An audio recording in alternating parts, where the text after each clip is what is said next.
자, 여러분에게 날개를 달아드리고 싶은 이키마 시즌2 수능 완성. 박수 함께 시작할게요. 안녕하세요.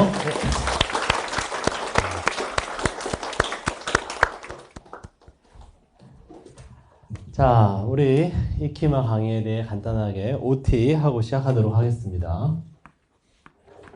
일단 이 강의의 취지는 이 EBS 연계 수능 완성을 다루면서 표면적으로는 EBS를 다룰 거예요. 근데 이제 그 이면에 있는 좀 더 보편적이고 근본적인 원리를 알아가자라고 하는 것이 이제 이 강의의 목적이고, 그래서 이제 날개를 다는 그걸 이제 목표로 합니다. 익이라고 하는 것이 이제 이키마의 익이라고 하는 것이 뭔가를 이제 반복적으로 학습한다는 뜻이거든요. 날개가 이제 들어있는 한자입니다. 날개 우자가. 그래서 여러분들이 한 레벨 올라갔으면 좋겠어요. 수학 같은 경우에도 뭔가 이제 기하학 같은 걸 열심히 하다 보면 머릿속에 좌표 체계가 잡히고, 좌표 체계가 잡히고 나면 그 다음에 함수 그래프도 쉽게 할 수 있게 되고, 그러면서 조금씩 올라가는 것처럼 우리 수업도 여러분들이 이제 공부를 하면서 이제 오늘 이제 논증을 주로 다룰 건데, 머릿속에서 뭔가 체계가 잡혀가는 거죠. 그래서 뭔가 누적되었으면 좋겠습니다. 그래서 이 키마 강의가 이제 끝나고 나면 이제 파이널 강의가 시작될 건데, 그 전에 이제 여러분들의 능력 자체가 뭔가 한 단계 바뀌길 바래요. 그래서 이 강의를 통해서 이제 여러분들이 뭘 얻어가야 되느냐라는 얘기를 이제 간단하게 말씀드리고 시작하도록 하겠습니다. 그래서 일단 수능 완성은 수능 특강에 비해서 이 출제 비율이 낮아요. 2024학년 수능에서는 대부분 수특 연계였죠, 그쵸? 네, 수한 하나였고, 2025 수능에서는 수한 2개였고 나머지는 수특들이었단 말이에요. 그럼 수한 하지 말까요, 오늘? 네. 이건 뭐 당연한 겁니다. 왜냐하면 수특보다 수한이 비문학, 지문수나 문학 작품 수가 적거든요. 네. 그래서 또 가성비로 따지면 나쁘지 않습니다, 수한이. 네. 그래서 이 수한이라고 하는 것을 이제 공부를 하면서 일단 요즘 연계 방식이 핵심 토막 방식으로 바뀌었죠. 그래서 실제로 여러분들이 도움을 받을 수 있어요. 연계 맛이 아니라 연계 빨입니다. 수능 국어와 내신 국어의 차이가 뭘까?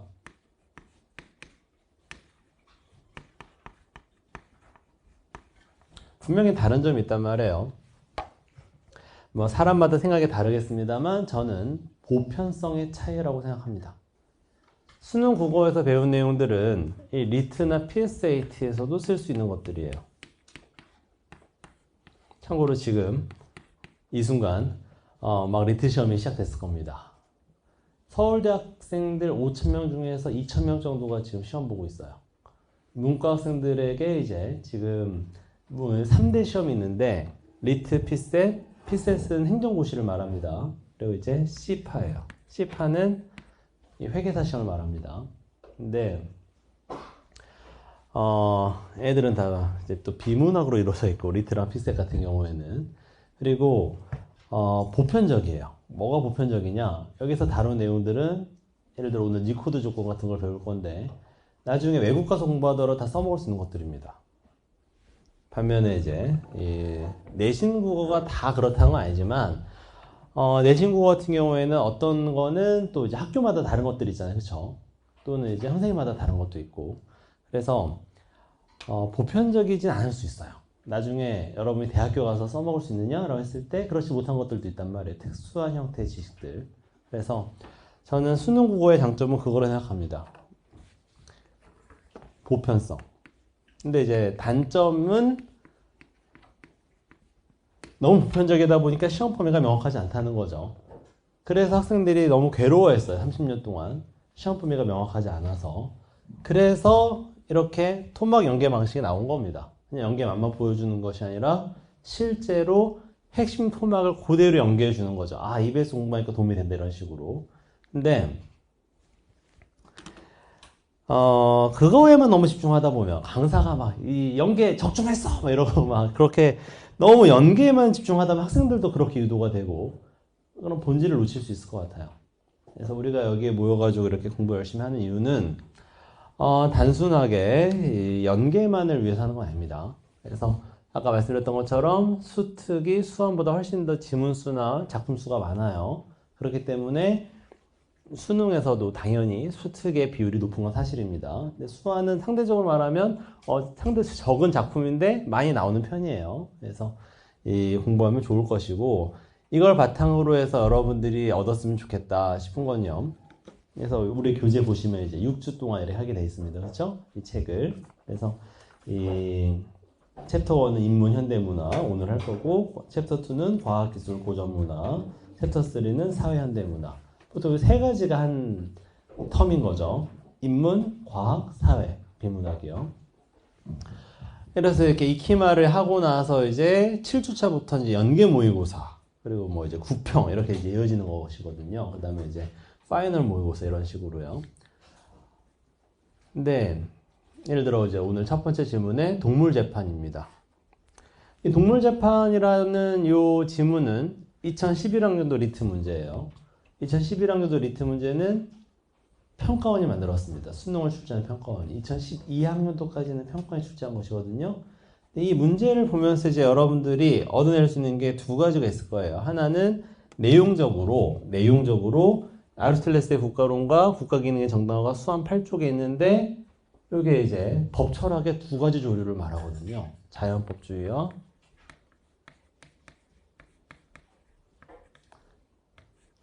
법실증주의 또는 실정법주의. 자연법이냐 실정법이냐, 이거 여러분들이 알고 있으면 좋죠. 나쁜 법도 법일까요? 악법도 법이다. 거기에 대해서 이제 긴 시간 동안 논의가 있었거든요. 자연법주의 같은 경우는 나쁜 법은 법이 아니다라고 생각합니다. 법은 도덕적이 한다는 거죠. 근데 실정법주의 또는 다른 말로 법실증주의라고 하는데,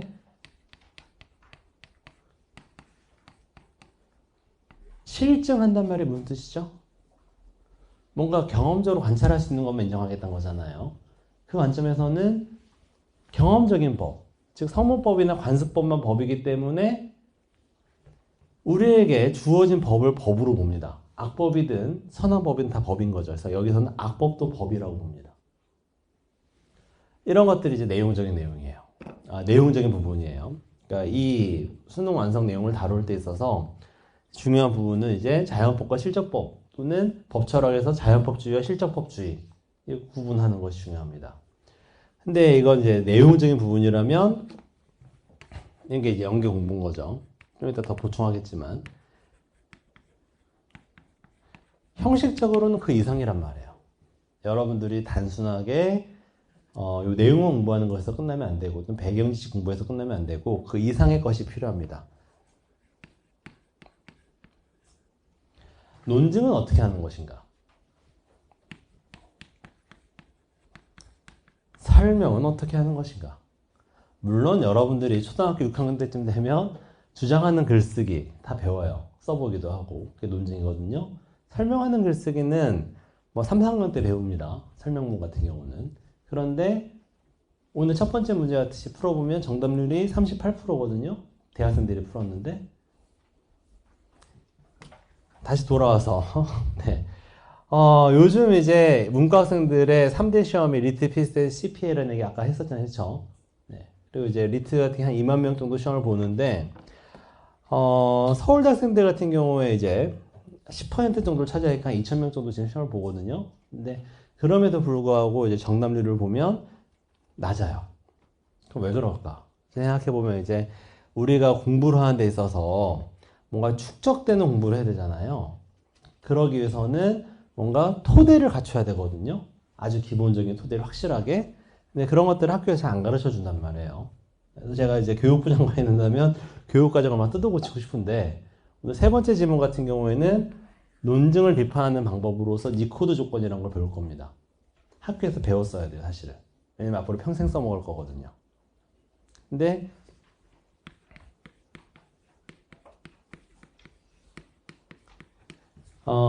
이런 게 내신 국어에 안 나오죠. 저는 만약 제가 교육부 장관이 된다면 니코드 조건 이런 것들을 이제 교육과정에 넣고 싶어요. 근데 없어요. 이 괴리감이 있단 말이죠. 그래서 고등학교 때 열심히 배웠는데 내신 국어를 또 수능 국어까지. 근데 이제 20대가 돼가지고 시험 보려고 하면 다시 처음 공부를 해야 되는 그런 상황이 생겨요. 그래서 이거를 저는 막고 싶습니다. 제 목표는 연결시켜 주는 거예요. 수능 국어와 PSAT, 리트라고 하는 이런 시험들은 사실은 연결되어 있거든요. 아까 잠깐 수학 얘기했었죠, 그쵸? 이 함수 그래프를 이해하게 되면, 좌표를 이해하게 되면 연결이 되면서 열린다고요. 머릿속에 회로가 연결이 되면서 머릿속에 자연스럽게 이제 표상을 떠올릴 수 있게 되거든요. 근데 국어도 마찬가지예요. 국어 같은 경우에도 여러분들이 제대로 배우고 나면 머릿속에 표상이 열려요. 그래서 이거는 강화, 이거는 중립, 이건 약화 이런 것들을 어렵지 않게 할 수 있거든요. 근데 대학생들이 이걸 잘 못해요. 강화 약화를 제일 어려워하거든요. 그래서 저는 여러분들이 수업을 듣고 나서 나중에 이제 혹시라도 이런 시험을 보게 된다면 자연스럽게 이런 걸 할 수 있길 바랍니다. 그리고 그런 강화 약화 같은 것들을 하는 게 또는 논증 비판하는 게 사회생활 하는 데서도 또 업무를 하는 데 있어서도 또 학문의 생활하는 데서 당연히 중요한 것이거든요. 그래서 단순하게 교실에서 끝나는 것이 아니라 평생 써먹을 수 있는 공부를 하실 수 있길 바랍니다. 이게 이제 우리의 목표예요. 물론 시험도 잘 봐야죠. 그쵸? 네, EBS 연계도 할 거예요. 근데 시험만을 위한 공부는 아니었으면 좋겠습니다. 그 이상의 이제 여러분들에게 남는 공부가 되었으면 해요. 보편적인 원리를 배웠으면 합니다. 자, 그러면 이제 OT는 이 정도로 하고, 너무 또 천천히 가면 안 되니까. 그래서 우리가 지향하는 바는 뭔가 보편적인 것이다. 그리고 이 과정 속에서 EBS에 나온 내용들도 충실하게 다시 한번 볼 것이다. 이런 얘기를 말씀드렸어요.